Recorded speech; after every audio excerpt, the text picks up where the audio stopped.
Hello, my name is Ryan Beam. I'm a student at the University of Kentucky, double majoring in economics and statistics. In this series, I explore how data is applied in the real world, and how people are really applying it within their career and within the industry. Today, I'm joined by Matthew Zaloba, Senior Data Engineer at Main Street Health. Thank you so much for being here with me today. Hey, thank you so much, Ryan, for having me, and looking forward to talking about interesting things, hopefully to some people, and hope that some folks kind of looking at this, some concepts resonate with them, maybe where they're at in their career journey, their kind of conceptual journey, kind of resonates. So excited to kind of just talk through some of that. Yeah, I'm super excited. I know you have a really exciting story, just kind of career path as well. So I'm looking forward to diving into that. And just to get us started down that rabbit hole, I know that you have a business degree from Belmont. I know you kind of started in IT support at Dell, moving through a variety of roles throughout your career, eventually landing in data engineering where you're at now. Could you kind of walk me through how your career has evolved in that direction and what shaped some of those bigger transitions along the way? Yeah, sure thing. It's a good question because it can be all over the board, and this is something where I strongly suggest that career progression, like it's not a exact science. It's not even really something that can be like modeled and like repeated over and over, kind of in a lab or so start off like one thing that really helped me was like having a strong work ethic by being able to work actually in high school, just working in retail in high school, worked at like Office Depot in high school, and be able to just like do that, start to kind of build a little bit of like the stick figure of a resume of sorts. It made it easy so that as I wanted to like tackle more interesting, higher caliber jobs, such as being able to like apply to be like a technology resource associate, just kind of help desk hands at the college that I was fortunate to be able to study at. I could do so as well as quickly jump over to being able to work at Dell via initially like a contract position, and then eventually like full time with Dell, and particularly being able to do that like did a couple things for me. One, like obviously, as a young college kid, I was able to bring in some cash, and it's nice to have kind of cash flow coming in.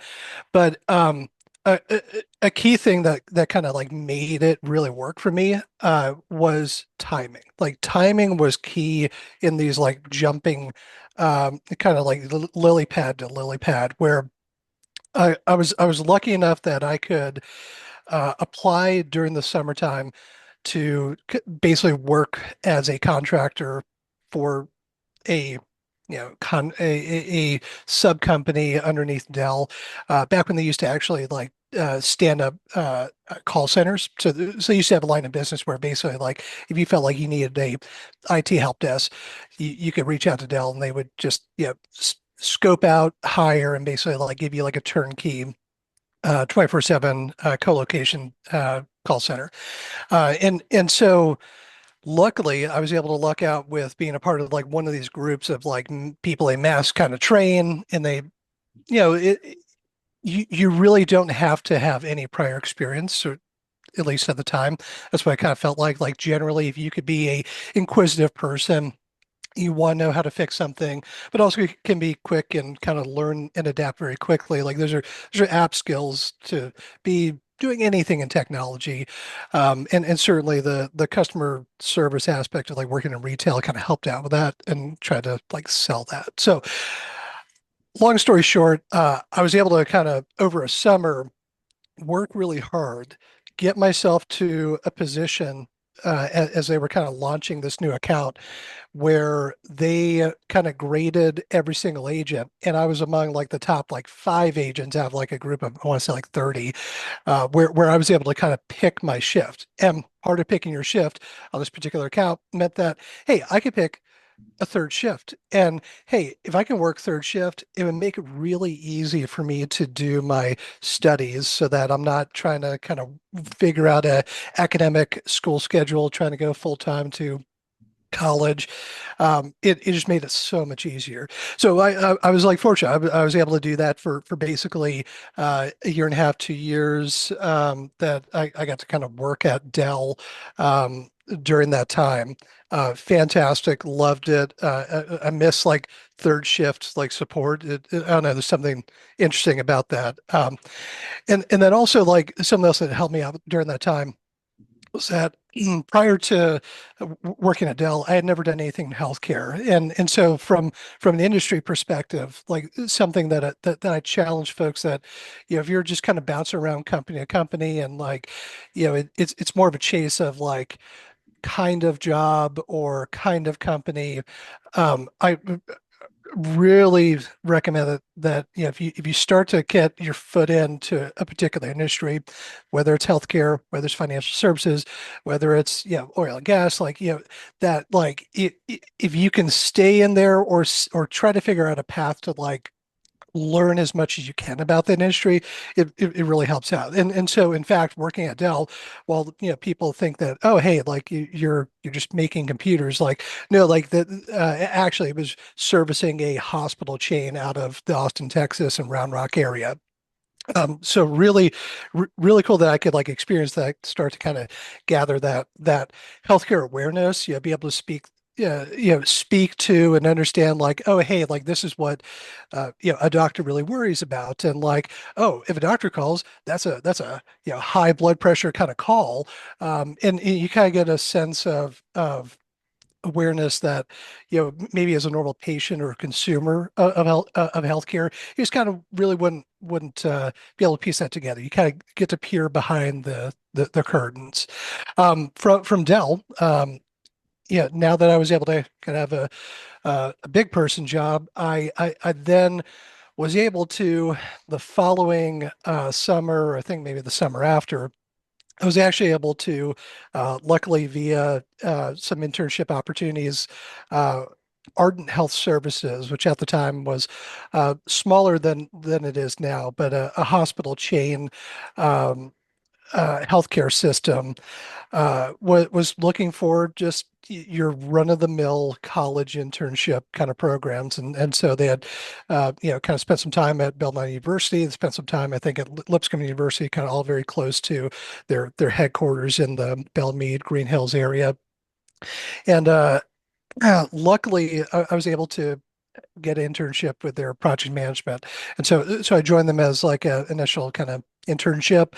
That kind of matured to a spot where, hey, they wanted me to join them full time, and so it was very easy for me to go, work really hard during the summer, doing third shift at Dell at night, doing this full time internship during the day, knock that out and kind of mature that to a spot where, hey, I'm going to give up Dell. I'm going to go ahead and jump over to project management for a hospital chain, and kind of start in initially as a IT project associate, made my way up to a coordinator, and then eventually kind of moved on from that kind of to a new place. So I'll kind of pause there. A lot of information, maybe some questions you have about that, just kind of jumping of kind of lily pads.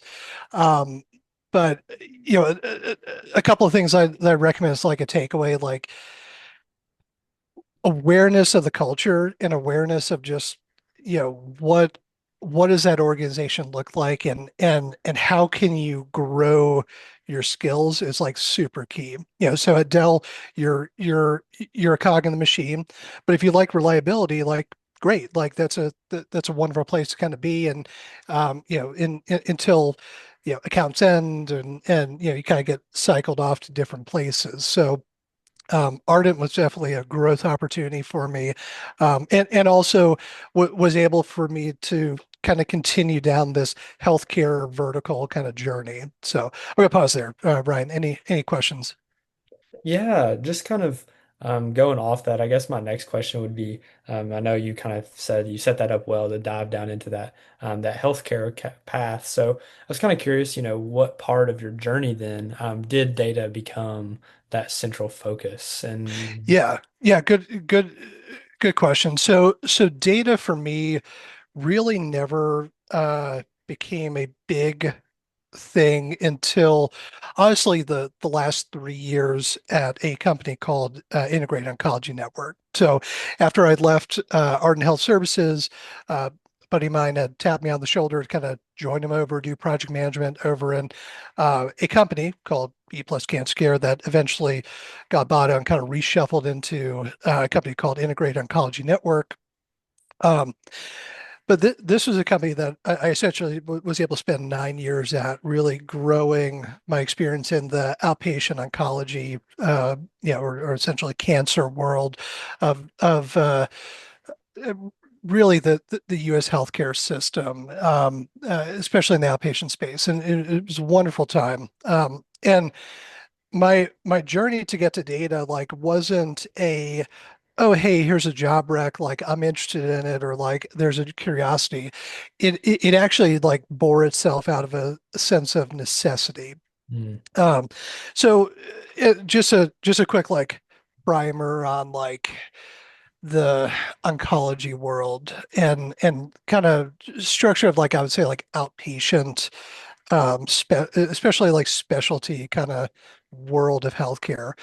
Generally in these worlds you don't have a combined kind of system, and typically when you talk about kind of healthcare, there's really like two things going on. There's a clinical aspect of, hey, we're seeing patients, we're encountering them, we're giving the physicians good workflows to progress patients through, initial observations to treatments to diagnosis, and then kind of like capturing like, hey, we did things clinically, and because we did things clinically, we want to go ahead and convert those into claims and get paid or work through kind of a collections to be compensated for those clinical services.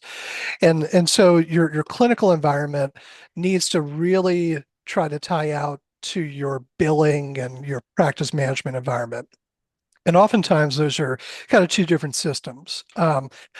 And if you get really far down into the world of oncology, particularly radiation oncology, what you actually find is that these systems, not only are they very disparate, where you kind of have just a clinical system that only does clinical things, and then you have a billing system that only does billing things and practice management, and you're kind of stringing together interoperability between these two.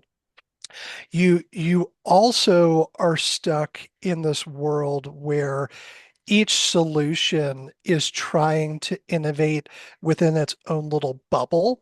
So and and and it tries to think that it's is shifting the center of gravity of what's important to physicians, to clinics, to companies, to like their system, because they think that, well, hey, like from the clinic view, like we can give you everything you need to kind of run your practice. And from the practice management billing perspective, like we can give you everything you need to be sure you're getting paid. And oftentimes what you're kind of missing is the full enterprise picture, especially if you are no longer a single doctor in a box, and now you're running a 54 center mixed modality radiation oncology, medical oncology, urology across the nation in different markets. Some markets overlap, some don't.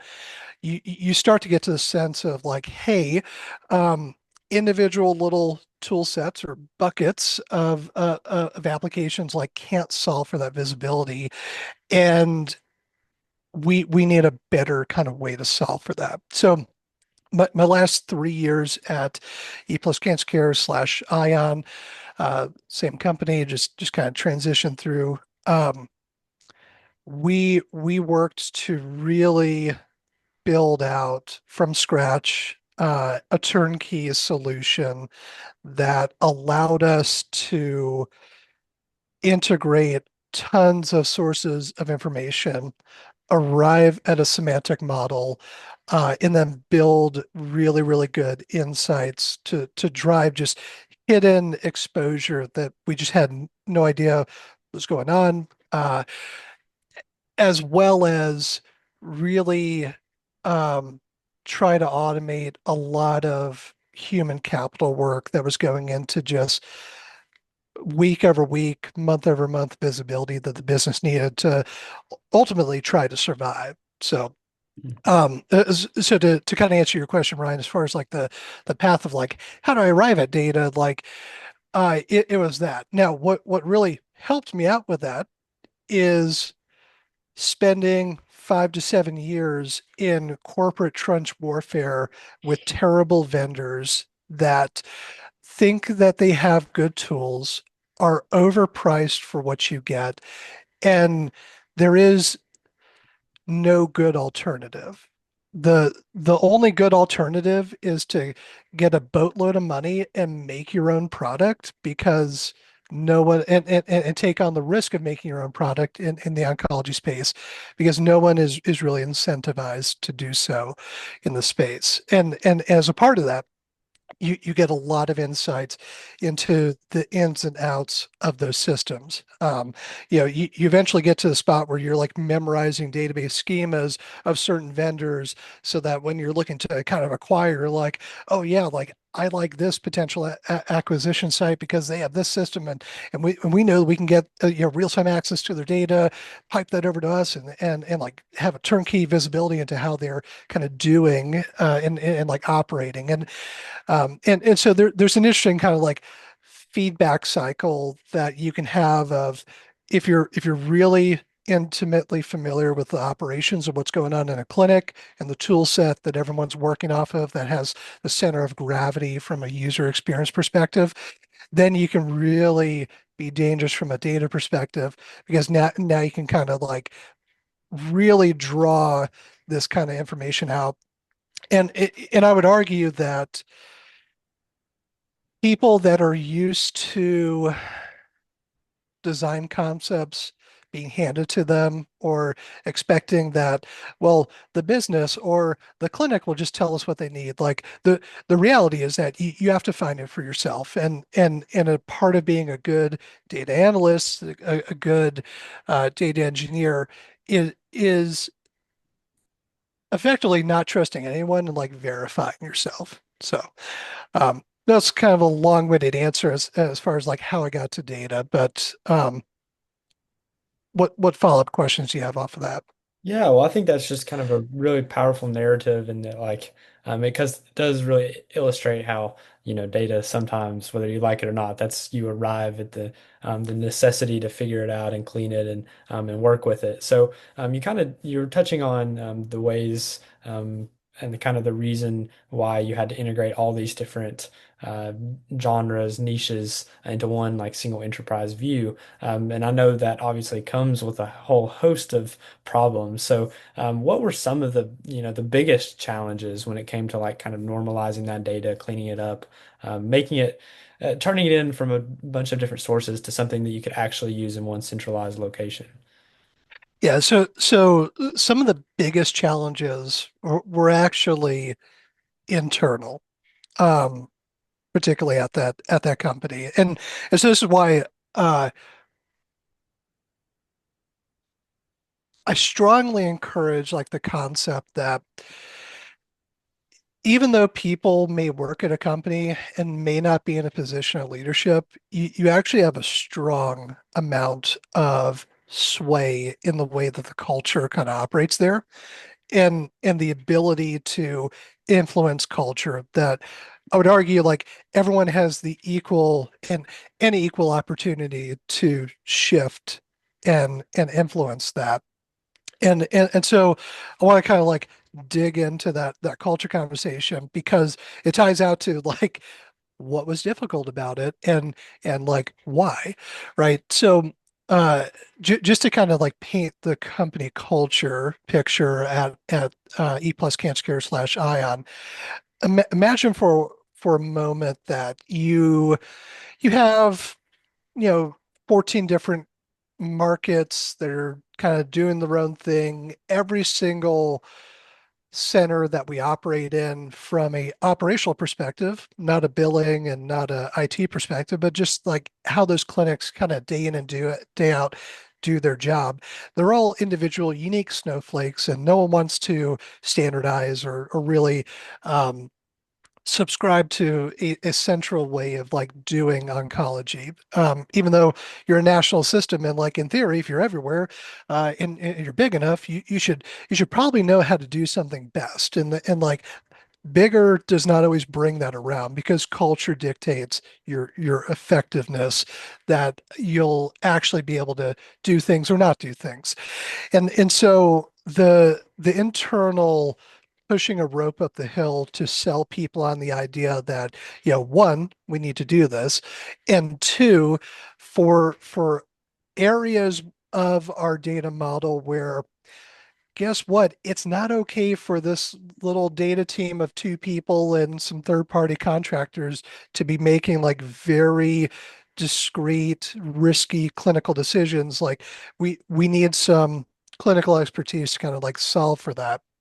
And oddly enough, like trying to find people to be involved in some of the very core design concepts and some of the potential just standardization because operationally everything was the wild wild west, but from a IT and billing perspective, everything was very standardized and very um, scalable and cost effective in the way that it should be.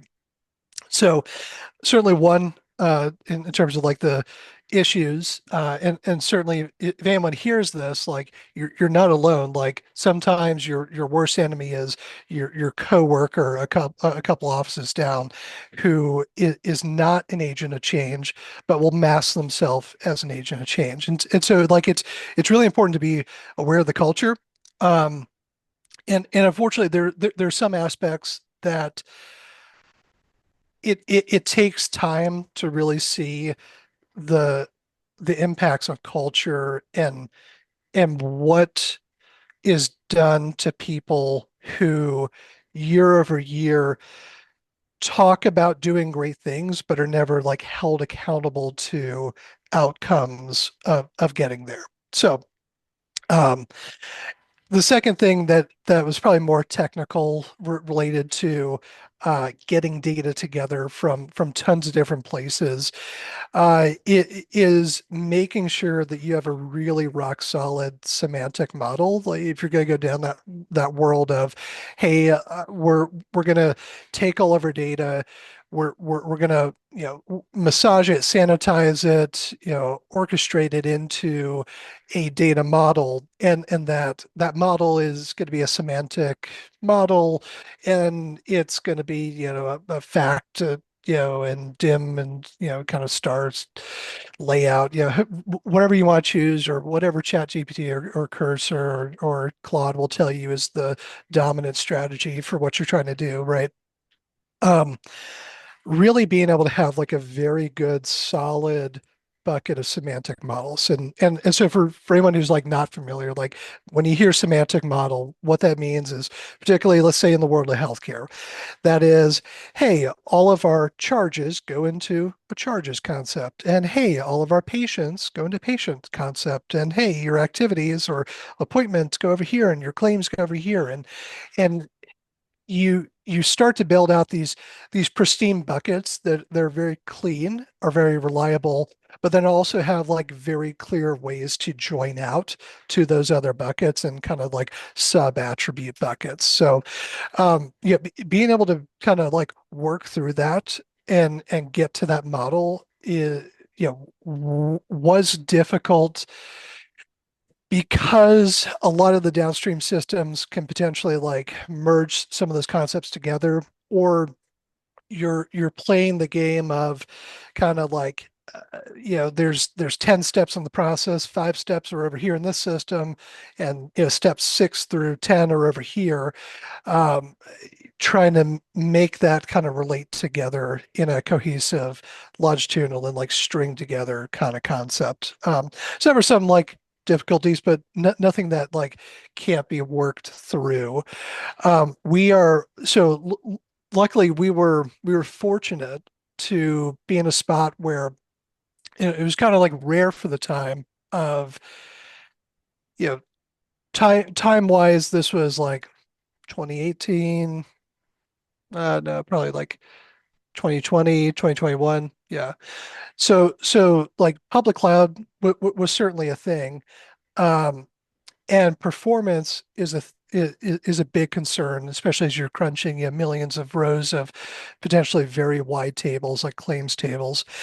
Um, and we actually started off, interestingly enough, doing initially like a cloud native build out. So and just quickly, like the tech stack that we had like chosen was, hey, we'll do, Microsoft SQL Azure, we'll do Azure Data Factory, we'll do um, Power BI, and then we'll do Azure Analysis Services. And so effectively, Azure Data Factory is stringing together orchestration of let's go get data and let's go put it in a SQL database that then is processing. And we have store procedures that process and refine that data and then present it into a gold layer. And then we push up these pristine kind of files, sorry, these pristine tables as well as the associations up to a Azure Analysis Services model that's running in memory and then have Power BI pointed at it. And so like the net result is that you have very snappy Power BI reports. You can do all sorts of fun analysis, but also your semantic data layer relationships are also held up in Azure Analysis Services so that you can be, hopefully build compelling kind of like visuals over time. So interestingly enough, like doing the aggregation of that data, and yeah, we were probably doing, you know, at the time, like, probably 40 to 70 gigs of like data every single night that we're just like crunching. Like it's nothing compared to what I'm used to now, but back then it was, large. We actually ran into like a ton of performance issues that was just like not solvable at the Azure kind of layer. Um, really no ways to kind of like tune it differently. You could chase down the rabbit hole of was it change data, change delta. Hold on, what is CDC? CDC SQL. Change data capture. That's the phrase I was looking for. So you could go down the world of change data capture, but a lot of times if your downstream systems don't have a good way of being able to watermark or a good way of being able to support change data capture, where you're essentially trying to just get deltas of data, then you're stuck in a very precarious spot where you're just doing like a lot of truncated loads. And the reality is that doing a lot of that over to Azure it is actually like not performant at all. And so what we actually found out is that it would be incredibly cheaper for us to we at the time we had data centers that we had built out. Part of the terribleness of oncology, particularly radiation oncology, is that you have to host everything in a client server kind of model. So you are stuck and shackled to these 2-decade old concepts that it's not going to change for the foreseeable future. I'll leave it at that. Anyhow, long story short, we actually brought in a lot of the things that we thought were innovative and new and like, well, if we're not cloud native, then like we're not going to be able to grow fast. Like it's actually a lie. And so we actually brought in the Microsoft server and a lot of the orchestration engine so that we were springboarding off of our internal servers to go get our data instead of a lot of the inefficiencies of trying to span it over internet and WAN connections out to the internet. So um, that's potentially like a cautionary tale for, especially in today's age of there's a lot of emphasis on the center of gravity for innovation being certainly AI native and certainly cloud native, but depending on what you're doing and depending on the industry you're in and depending on kind of what you're able to do skills wise as well as at your company, cost wise, I would argue that if you can do the same things that a cloud offering is able to do from just a compute, storage, networking, and security perspective, do it yourself because it's so much cheaper and you are in control of the performance, especially if that is going to be important for you. Also, you you you potentially get your own competitive advantage as a company because arguably everyone who is playing in AWS or GCP or is doing super-based stuff, like you're only as competitive as the tools that everyone else has. And if everyone is effectively cost priced in at the same operating cost and is limited to the tool sets that are available, um, you potentially might put yourself in like an interesting and like not as competitive space. Even though the center of gravity from a development perspective is up in the cloud. So lovely little tangent off into just musings of like a potential like return to data center or this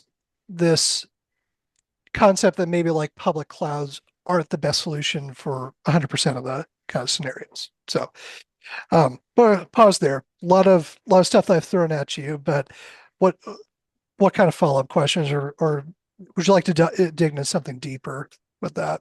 Um, yeah, just kind of a quick touch point that I wanted to touch on. Don't have to dive too deep into this before kind of Yeah. my next, sub question, is because you kind of mentioned that you know that local hosted servers versus that cloud-based that we're really seeing in such a big quantity today.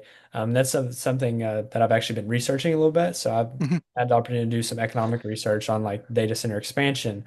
And Hmm. I think that's something that's really a very interesting phenomenon, kind of the pushback within rural communities on some of that stuff, and then also just seeing how how something like data centers is kind of shaping our policy systems, our different frameworks that go well beyond tech and well beyond these kind of finer grained issues that even that you were touching on there. So I think that's a really interesting thing that you touched on at that point. And then kind of drawing back to something you said a little bit earlier about when you're talking about kind of the internal struggles and internal challenges, just kind of working with some people who are maybe not the agents of change that they need to be, and Hmm. some of those people who maybe, talk big and claim to do some of these things, but don't necessarily act on certain things. And I know one of the things that you have talked about being a part of and helping with, and I'm not sure if it's tied directly to this, you can kind of clarify that for me, is that you identified, $1.8 million in previously unidentified drug margin opportunity through data engineering and cost enrichment. So I was just kind of curious, Yeah. could you kind of walk me through that? If Yeah, what the sure. project was, maybe if it, I don't know if it Yeah, was yeah, yeah, directly yeah, tied sure. to this or not. Yeah, sure. Absolutely. And so like one thing to kind of like take away is that, I'm standing on the shoulders of giants, like people who have mentored into me, people I've worked with on these projects. And so, they're certainly Anton Christensen Galinas, the gentleman that I worked with, was at Ion. He was a great resource at bird dogging a lot of the initial kind of deep dive to understand what should we be kind of chasing after, some of the initial kind of like formulation of like the whys. Really good at like getting to a good initial question for us to then like come together and really dig deeper onto these kind of things. um, Particularly as it like pertains to drug margin opportunity. um, this is this is a very complex concept in the medical oncology world that a few people like master, and if they master it, they're probably only doing it like in Excel, and they're just like secretly keeping their job, but without really spilling the secrets of like how to do it at scale, and not really surfacing information that they should to the greater community of like how to like best handle drug margin in an ethical and like a non-corporate greedy way. Mhm. So as it pertains to this like product, this project, um, luckily the company had grown to a spot where we had a lot of drug cost information. We had a lot of claims and the expected allows that come with claims.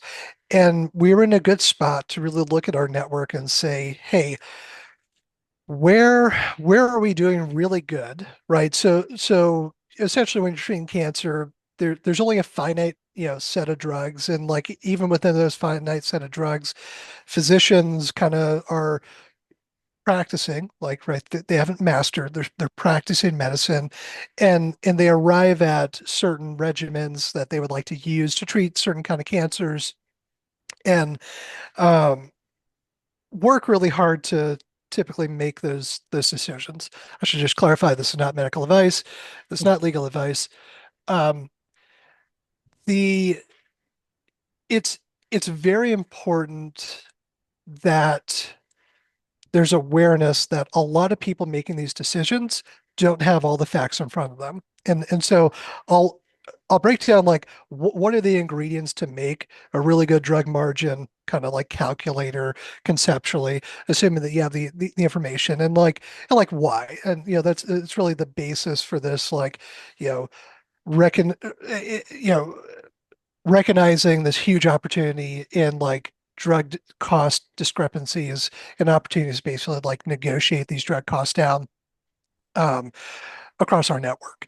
So, you know, before you even get started in this journey of like drug margin management, there is a need for you to understand what the potential of if we had 100 patients of insurance company A come in the door and they received this drug, like what would an insurance company like that particular patient's insurance company, like what would they pay us? What is our expected allowed? And the way that you get to that is via fee schedules that right now are typically just Word documents, just contractual documents, PDFs. That's not really like a structured kind of data concept. And you hopefully have someone that's kind of like skilled and is looking at those fee schedules and is diligent in like loading those into your billing system. So you at least have like some North Star as it pertains to, if I send out this claim to get reimbursed and this claim has this diagnosis code and has these CPT or HCPC codes in there, basically stating like, hey, this is what we did for this patient. We would like to get paid. What will they pay us? Like what can we like contractually fight them on and like expect to get back? And so you kind of have to have that ready to go and also be like really good at being able to piece together this patient has this particular insurance and it's probably going to play out this way. The second thing is that you actually need to know, hey, here are the drugs. The drug margin kind of calculator relies on, we need to know what kind of regimen or drugs we're actually picking. And if you're a real good medical oncology company, what you're doing is you're also paying attention to biosimilars. And if you've never heard of biosimilars before, it's basically this concept that if you take a patient, a individual patient, and you say, here is their age, here is their weight, here are some genetic information, here's their current cancer, their progress to the cancer, yeah, a ton of demographics, a ton of clinical information. There are tons of clinical decision support systems and kind of a decision framework that arrives at, hey, these drugs are the possible drugs that you can use to treat this cancer, and arrive at a similar clinically backed uh, expectation of like defeating the cancer. So we're able to kind of choose and pick like, oh, okay, like, well, yeah, like this drug, I think they would do really good on it. And it's backed by clinical research. So cool, we're going to choose like this regimen. Now, what a lot of people kind of like mess up this part is that they fail to consider the patient's financial responsibility and like what they owe at this time. And so that that creates like an issue ethically because if you are a company that is only looking at this from a cost perspective, you're just picking sure things that are the best to achieve dominating over and destroying that cancer, but it might also bankrupt the patient because their insurance doesn't cover it, and there's a financial exposure to the patient or financial exposure to the company. And so basically, this drug margin tool was able to take kind of all these different pieces of information. We had to work really hard with a lot of clinical folks, a lot of accounting folks, to kind of just be sure like we're not missing something kind of critical here. But essentially, be able to get to a spot where not only for active patients that are coming down the pipeline of treatment, let's run them through this kind of drug calculator, but let's also look at let's step back and based off of what we have done in the past, where are we spending egregiously more for drugs over in this clinic versus this clinic? And from a payer perspective or insurance company perspective, we're seeing lower reimbursements over here versus over here. And arguably, if we're a network, we should try to kind of like beat those costs, you know, out of these drug distributor vendors and play the game with the insurance companies to get reimbursements up. So that's that's like the ingredients kind of conceptually of how we got to like identifying that. A lot of hard work from a lot of great people kind of got to that. Um, Interestingly enough, like no one had really done it at that scale, at least internally to the company. I'm sure other people have kind of like solved for this elsewhere. Um, but definitely a big kind of like win in terms of just like a data project. So um, yeah, so a lot of information, but what any questions related to that kind of like oddity in the medical oncology world?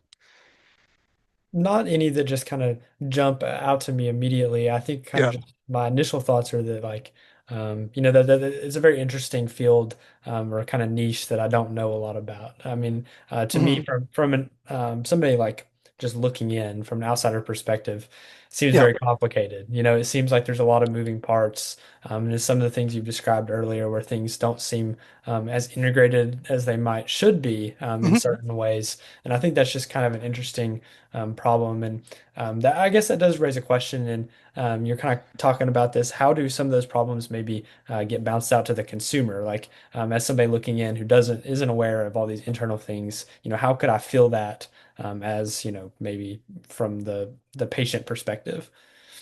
Yeah. Great question. I'll I'll answer it first from initially like a coworker working in that company. Something you kind of said a little bit earlier on before you got to the consumer part was the the feeling inside the company. One thing that it really like taught me was that it the culture shows that if they are a potential symptom to kind of look out for in corporate culture, any organization, is that if there is not the ability to let go of people that are dead weight, that is a sign that a couple of things. One, your industry has a good amount of margin in it for people to be sloppy. Mm. And because there's a good amount of margin potentially in that industry, and no one is solving for a cost efficient, like innovative, like solution to solve for it. People and they're still charging egregiously high vendor or business to business rates. One could argue that it is supporting this perpetual system of unnecessarily high certainly a high barrier to entry if you're in the radiation oncology space. A little bit lower barrier to entry in the medical oncology space, but there there could potentially be this sense that there's a lot of margin, and it's okay to be a failure because everyone else is being a failure in the industry. Now, I'll kind of it's something that I encourage people to really evaluate the culture. You have to spend some time in it, steep yourself in the culture to potentially arrive at like some of these insights where, huh, this person makes a good amount of money, doesn't really do anything, should probably not be here. I wonder if like corporate welfare is a part of the company that I'm at because it's okay to kind of stick around and not really do anything material or move the needle. So let's jump over to kind of the consumer side. Again, purely speculation, but uh, oddly enough, the U.S. healthcare system does a pretty good job from a capacity kind of perspective and like the availability of care. What I would say is if companies don't manage their cost well, they will arrive at a spot where reimbursement year over year from insurance companies, from CMS, federal government, they will go down. Like instead of things getting more expensive, like reimbursement rates have been going down. I've been out of the loop from the oncology world, but like essentially that was the sentiment is that there were these haircut kind of trimmings of for the same thing of treating cancer, you will be given less money to do so. So you need to be more creative to do things about it. And so you think that that would like benefit the consumer, but what this potentially like creates as an issue is that some people, because they didn't spend the time to really evaluate all their vendors that keep their clinic running and really grind down and get the costs down to operate, they actually are not able to run those centers, and you start to see this retreat of clinics in rural areas that you need to have them operating to basically serve those patients. So luckily, a thing that I could really get behind during my time at the Integrated Oncology Network is that we primarily our footprint from a clinic perspective was primarily your rural and like not really urban areas. So yeah, for example, we were in like Casper, Wyoming and Lander, Wyoming, and like those clinics not being there, you're driving a obscene amount of uh, distance every day. And if you're somewhat familiar with radiation oncology treatment, a lot of those treatments, the course of treatment is like every other day or every day during a week, you're on treatment. And so the concept of like having a clinic that's close to you to be able to treat you is like super important. And sometimes patients, if they can't feel like they can get to where they need to go, they're not going to show up, and so you're not treating cancer. So I would say like to the so Ryan, the first thing is from a consumer perspective, like you may see a reduction in access to healthcare um, resources, mainly due to just like not being able to be wise about reduction of cost, certainly as it pertains to medical oncology and drug margin, but also just from a keeping the lights on from a technology and just like EMR perspective, given that there's government mandates where you can't go back to paper, like you do have to use computer uh, electronic physician order entry, aka an EMR or some means of kind of doing that. So there's there's that component. I would say like the other component is that you're particularly in healthcare, you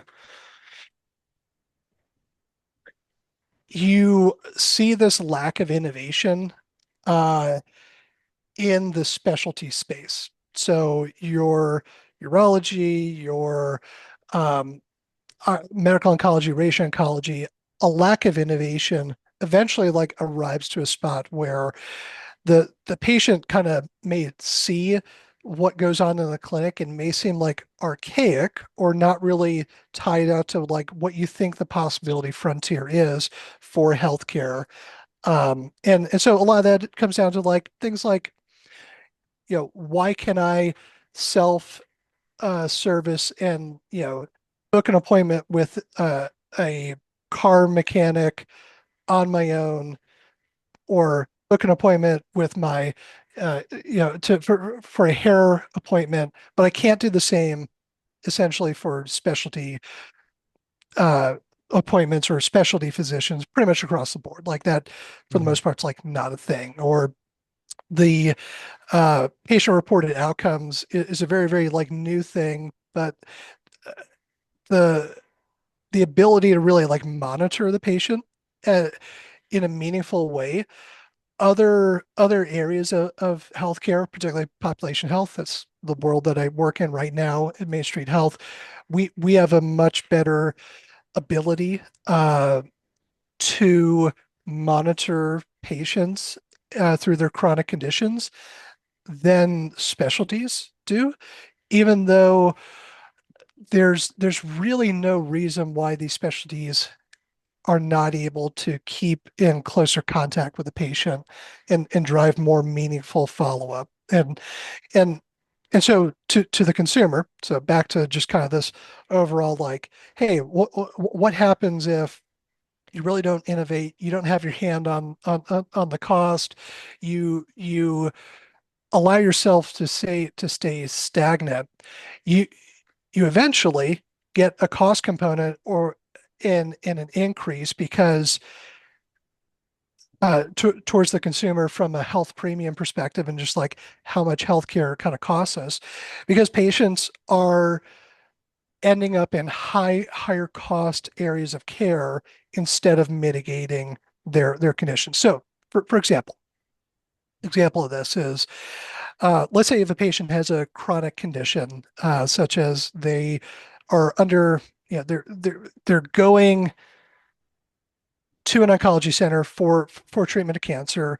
Plus, they also have like other comorbidities of they have diabetes or they have hematology issues or they have like other things going on beyond just cancer.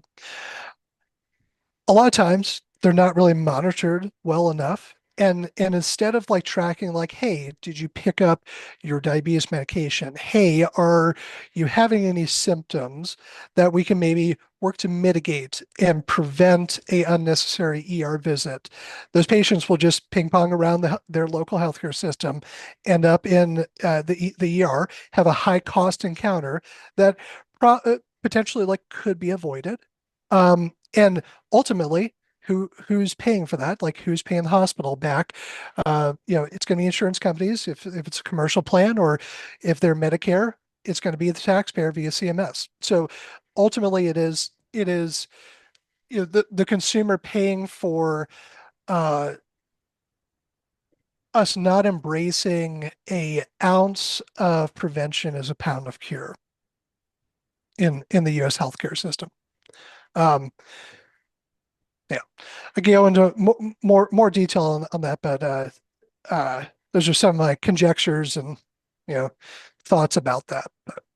Yeah, that makes a lot of sense, and I think that really, as someone like I said who doesn't know a lot about the healthcare side of things, especially in the oncology sector, with when it pertains to data and how that system, the underlying system that the average American may not, like me, doesn't see under the hood or get to hear about Sure. very often. I think that's a very interesting perspective. So, thank you for sharing that. Now, kind of just pivoting to a little bit about what you do now. In your current role as a senior data engineer at Main Street Health. So I was just curious, what does your day-to-day look like now? And, Yeah. does it differ from what you had, building things at Ion? Yeah. So it's night and day different. And I'll kind of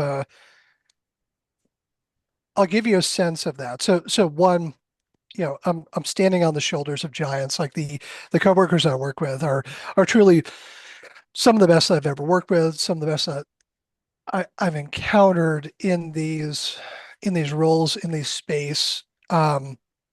Particularly because not only are they incredibly intelligent and sharp, um, their tenacity to understand the business and the workflows and to roll up their sleeves and dig really, really deep from a data and really just a applied clinical workflow perspective is just like it's unparalleled.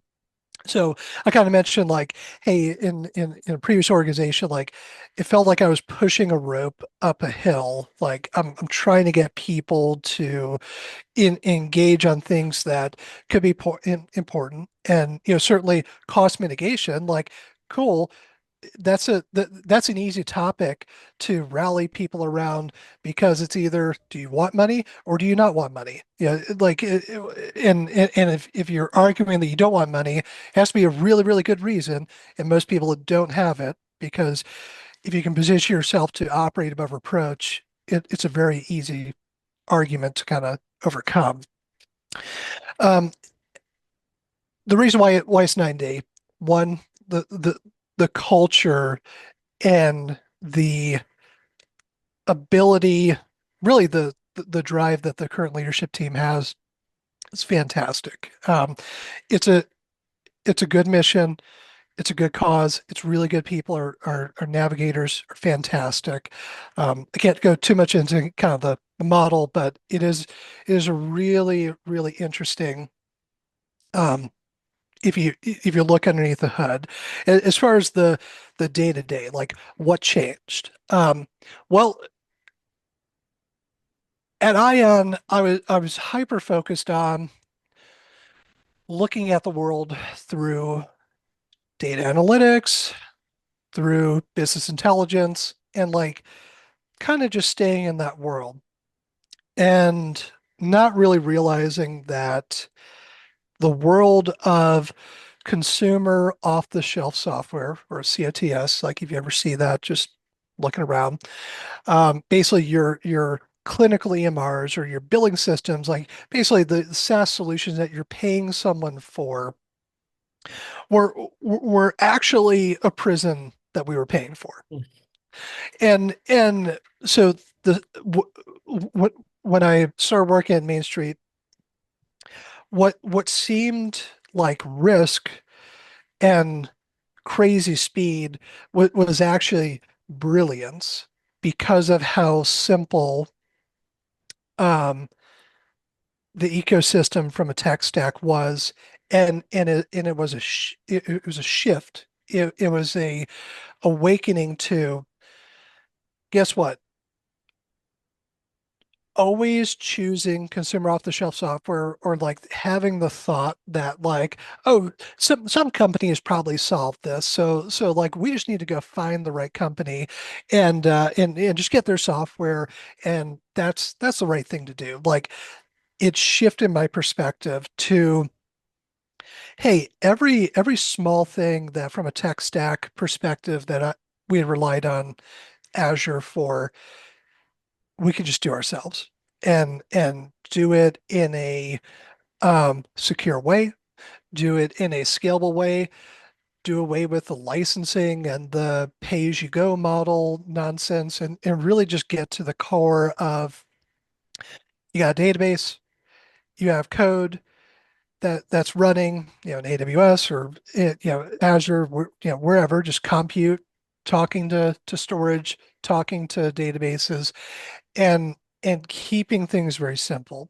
Even things like orchestrating files, just ingesting files, um, being able to be comfortable knowing that that tool set one is already kind of has been built by people internally, but also that essentially every small building block that you could need or ever want to have, you're in full control from really a coding perspective. And either you can use community libraries or you can build whatever you want yourself.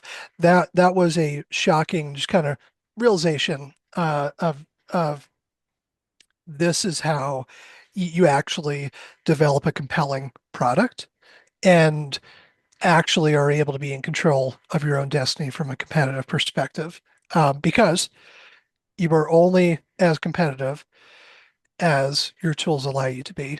And if you're going to choose the cloud native, uh, very no code approach, cool. Like so can everyone else, and you're only able to operate at their level.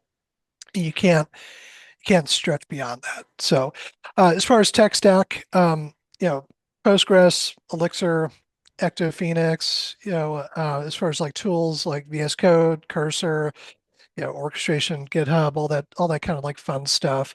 Um, Being able to be more familiar as well as the risk goes up because you're working alongside really talented individuals, really talented uh, software engineers, really talented data engineers, all in the same kind of environment. Is very can be very challenging, but it's a good team culture. And so I keep on coming back to culture. It is something that uh, it's actually been like studied pretty well, and like oftentimes I would argue that from a corporate perspective, a lot of people's interaction with cultures, maybe some like seminar, some like seminar or like little group kumbaya meeting that HR puts on like a once in a blue moon that talks about it, and no one really like ever does anything about it. And I really encourage that if you think of culture as just a feeling and not actually like a tactical framework, that in a way like a structured way of looking at really any organization, whether you're walk into your Starbucks down the road, walk into your classroom, walk into your company job that you work at, being able to be comfortable with like spotting culture and then like coming up with actions to change culture is super powerful. And so as far as the kind of transition from INE Plus over, um, sure, in the immediate team that I had worked at in ION, we had a strong immediate IT culture. But beyond that, you you plateaued into this dark abyss of uh, you know, corporate trench warfare to get things done that one could argue reflects poorly for the consumer. Could you know a culture that is so afraid of being wrong, or a culture that is playing hot potato is probably not a culture that you want to be in, and hopefully one that you can change. And I encourage a lot of people who um, if you're new and budding into a job, I would argue you have to weigh how safe it is to fail, but to be openly transparent, not maliciously compliant with failing, but just be openly transparent with failing. I strongly encourage that as as a way to potentially lead, as a way to operate, knowing that you are failing very, very quickly in very, very small ways, but growing and never repeating that failure again. That's something that learned at Ion and brought over to the company that I'm at, but that everyone around me was already operating in that transparent, fail quick, take responsibility, keep it going.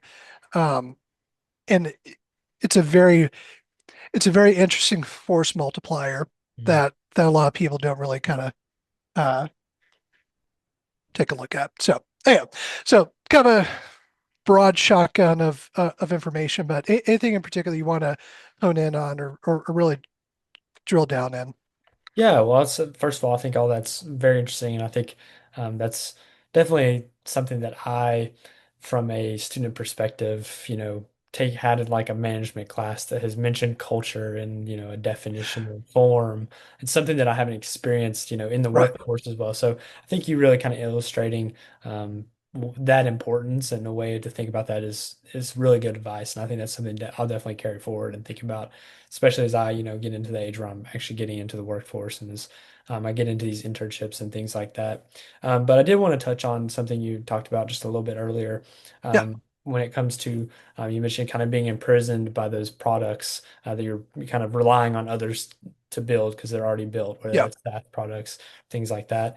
And I think that kind of ties back to the current shift in the overall tech market with AI, and how Mhm. SaaS is kind of changing along with that. So Yeah. specifically within the data side, the healthcare data space, and healthcare tech space as well. What are the trends looking like from your perspective, and how AI is shaking these things up? Whether that's building more things on your own, relying on SaaS products less, or just general organizational trends. Yeah, it's a good question. So certainly there's a couple of layers that they'll say is one at a very, very high level, insurance companies are having difficulties right-siding risk, Mm, and it's been very difficult for them to kind of like contain costs. And as such, that's going to push downward pressure on providers through reimbursements, through qualifying for claims and payouts and things like that. Yeah, you can look at fun headlines in the news, kind of like glean at that.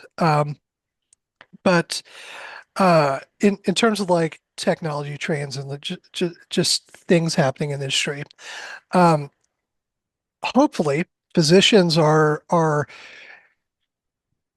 entering into a golden era where the longitudinal richness of a patient and the potential mistakes being made practicing medicine in terms of being able to look at a patient's entire medical chart, um, and arrive at the summation of like here are the really critical things to focus on.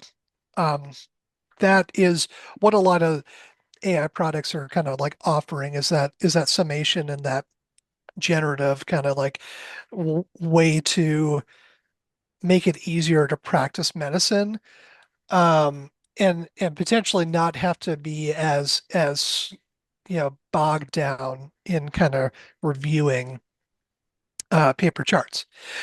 Um, Interestingly enough, reviewing paper charts can kind of have its upside, and so like a little like anecdote on that.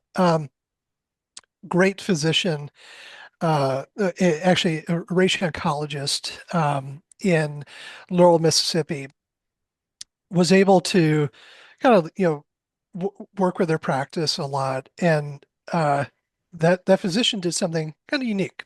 Um, they wanted every single shred of any patient that is starting with them before they're even kind of going through the diagnosis. The doctor wants every single piece of paper from the moment they've been born to now. And so the staff have to do heroics to bring together all of the longitudinal history and present it in front of the physician.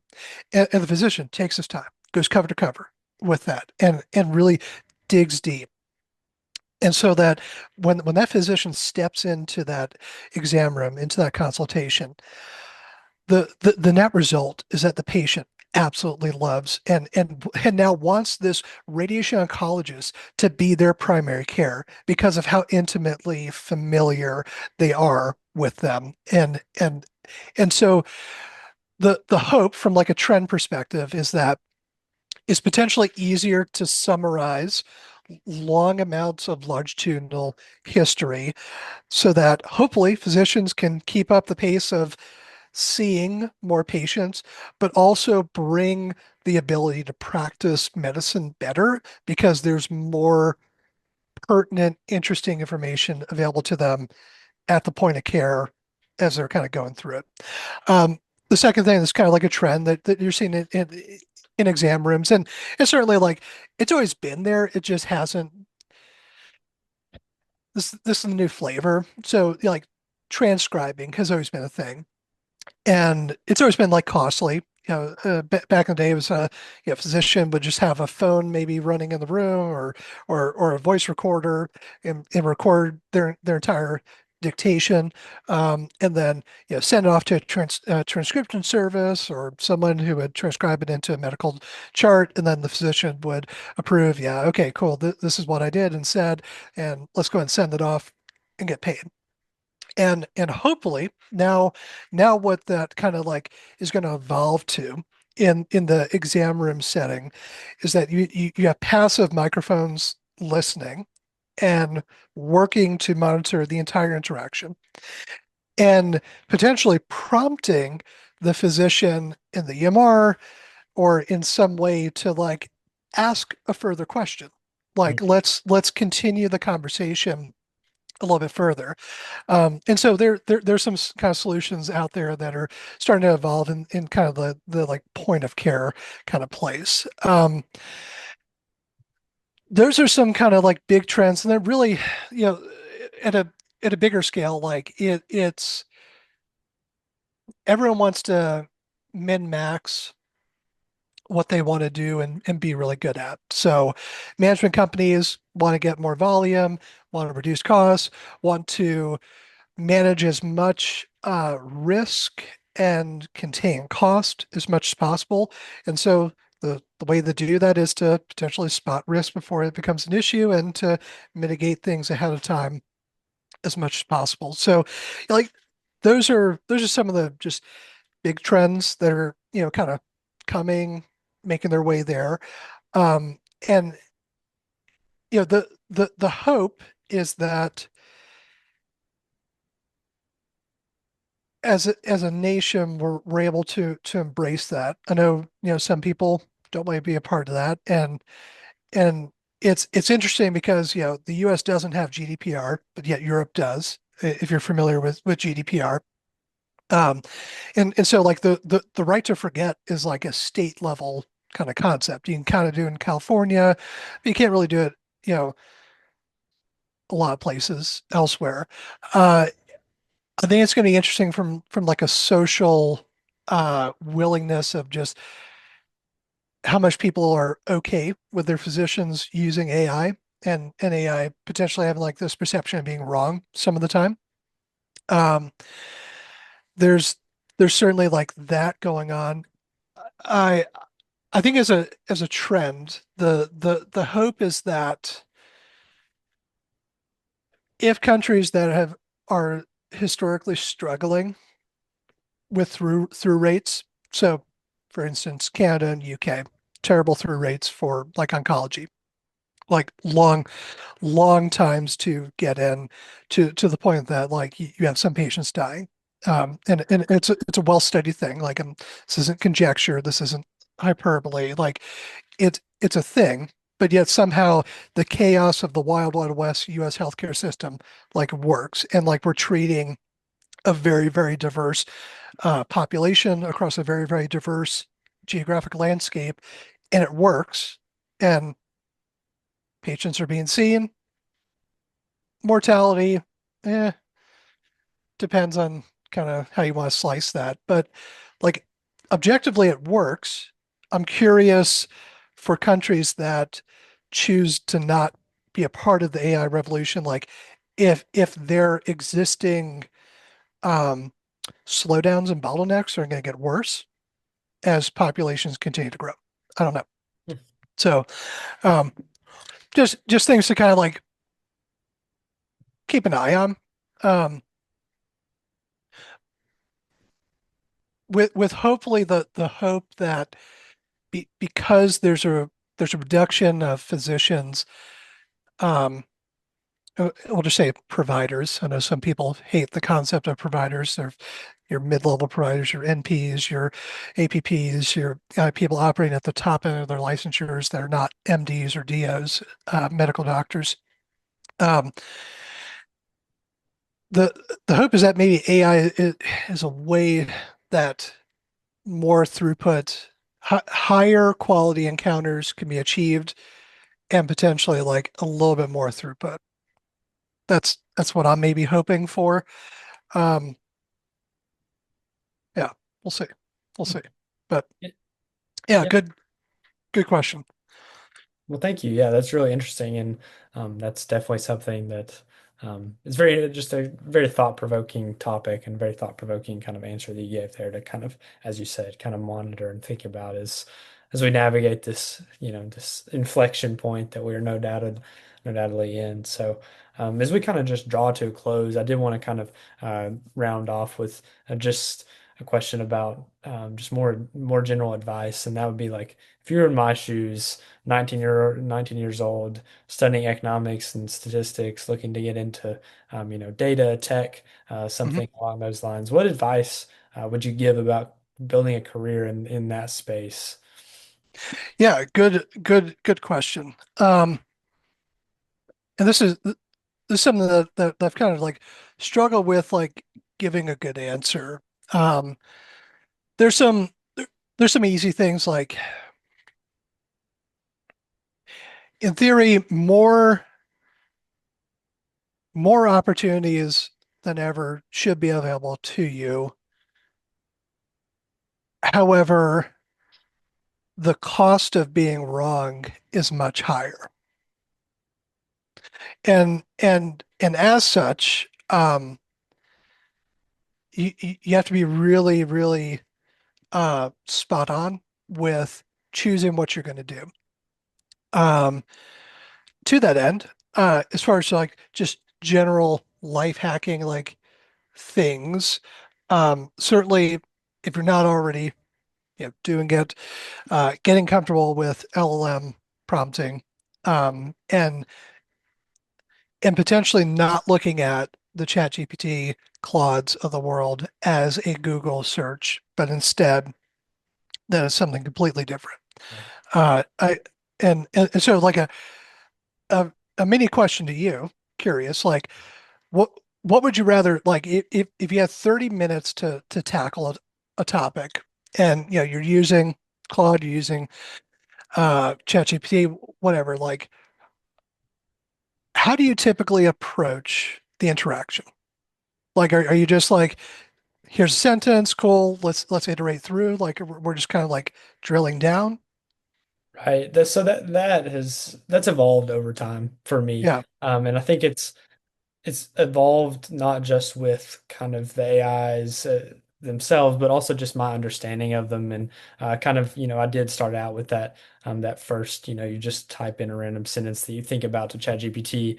yeah. But now to kind of the point where I'm at now, and this will probably change next week with just the Yes. Yes. rate of change, the current rate of change. But I'm mainly using Claude Code now, Okay. where I Yep. kind of so I have a system built out that's kind of I don't know if you're familiar with like Obsidian and Yeah. infrastructure. So my personal structure is that I have an Obsidian vault that is Okay. hooked up to Cloud Code, and so then I kind of have some persistent memory throughout.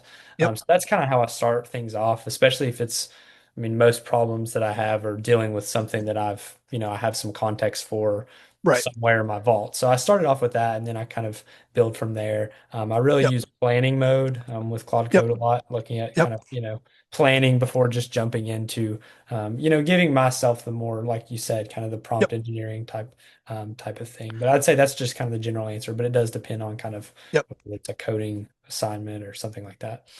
Yeah. And so definitely sounds like you're on the right track. And of course, all documentation and knowledge is aged as soon as it is made. So this video will eventually age out over time. Um, and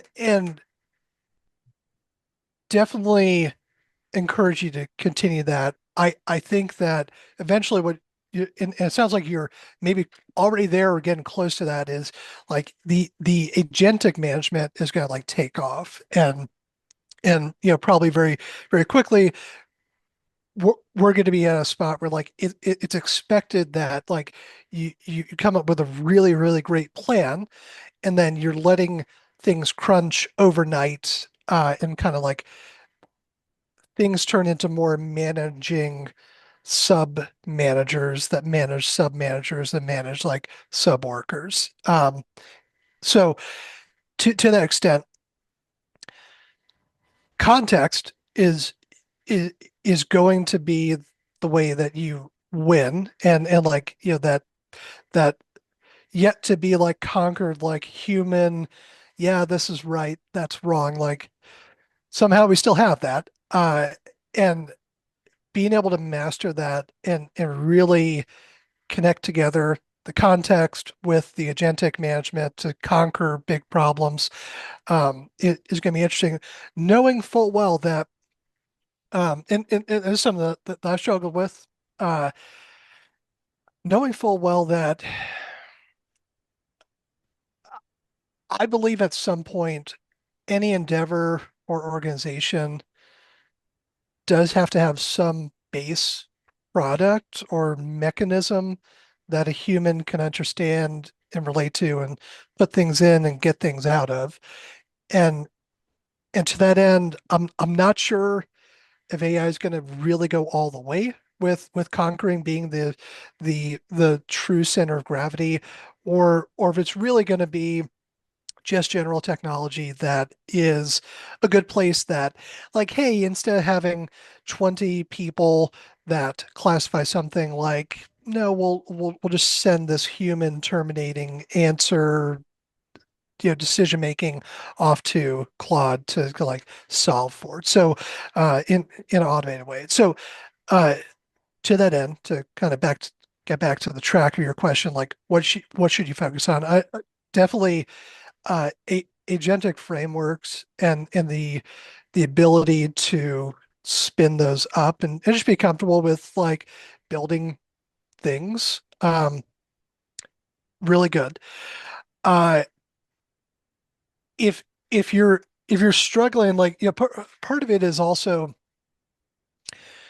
people can be dangerous with vibe coding if they just don't have like some fundamentals down to really be effective. And so some of it is just context and awareness of, hey, this is what the industry looks like, this is what the workflows look like, this is what like it takes to produce this widget, and like just understand that.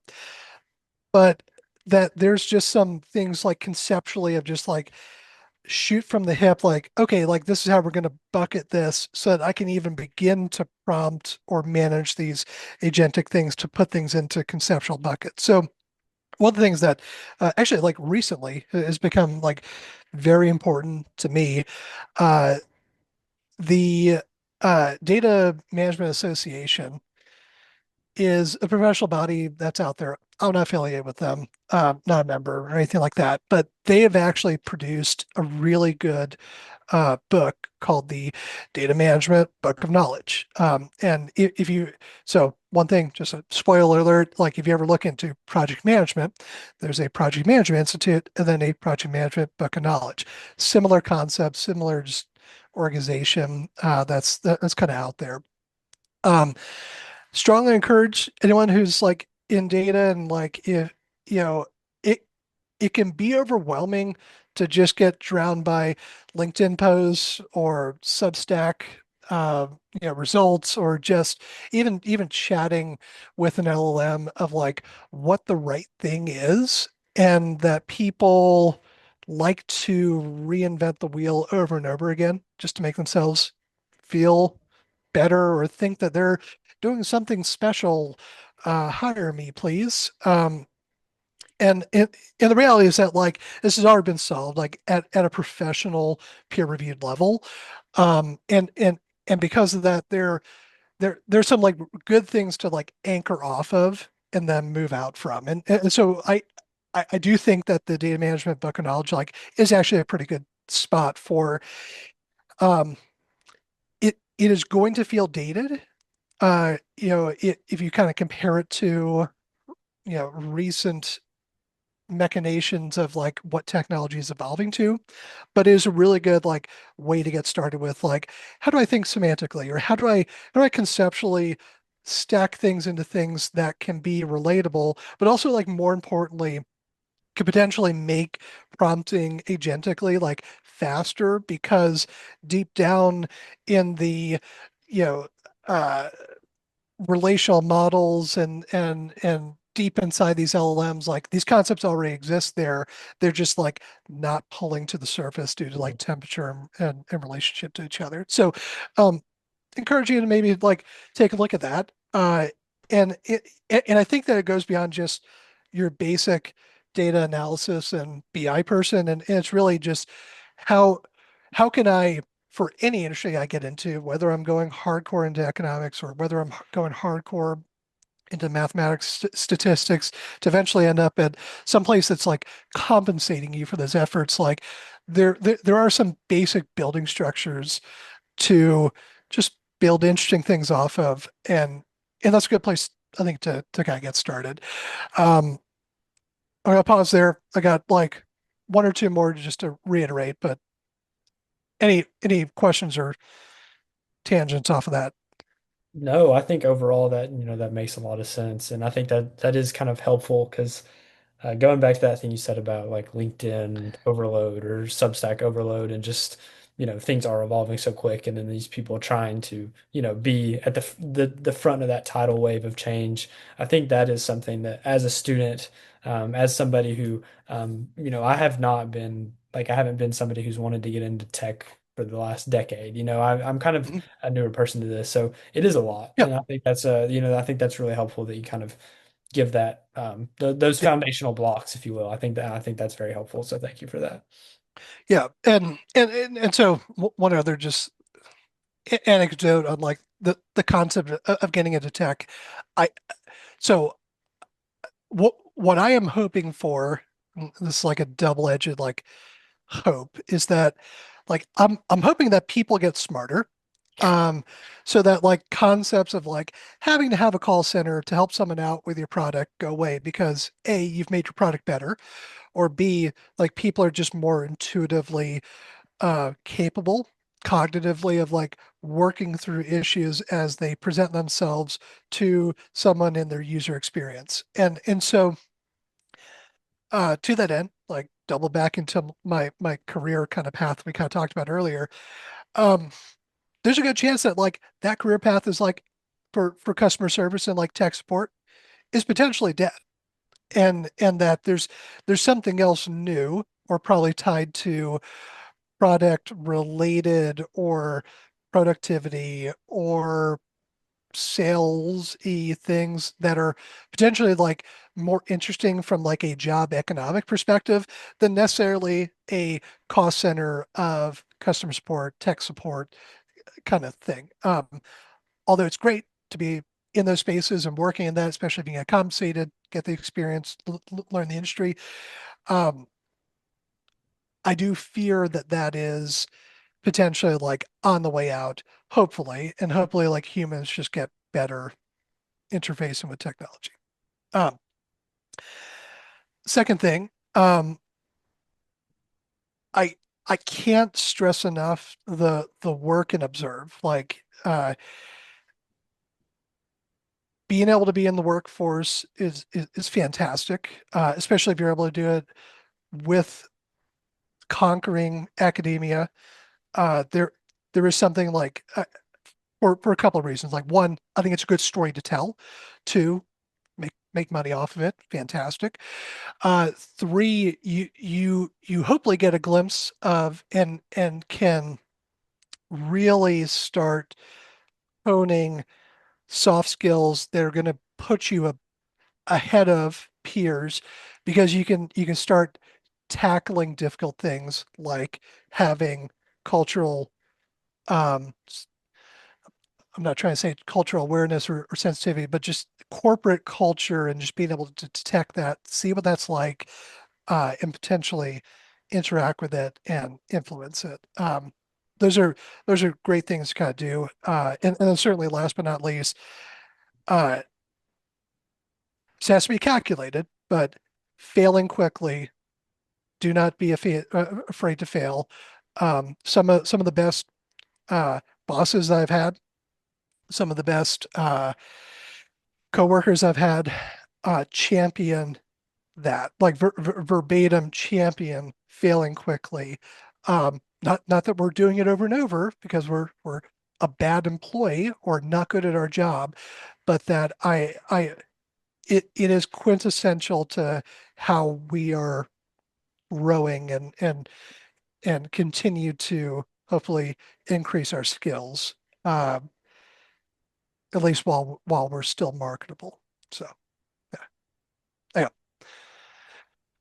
All right. Well, awesome. I mean, that is absolutely great advice, and just even beyond the kind of advice you shared here at the end, as I kind of rewatch this and kind of think yeah, about the things in a the second run through. I think that there's a lot that you've already kind of given throughout the presentation that is very powerful, and I think holds a lot of water for me, and just thinking about when my internship this summer, what how to approach that, how to kind of transform that and how to, the job force is here before I know it, and kind of getting yeah, ready for that. So, thank you again. And thank you, for taking the time out of your day to meet with me. And I really enjoyed the conversation. yeah, yeah. Absolutely. Really appreciate it, Ryan.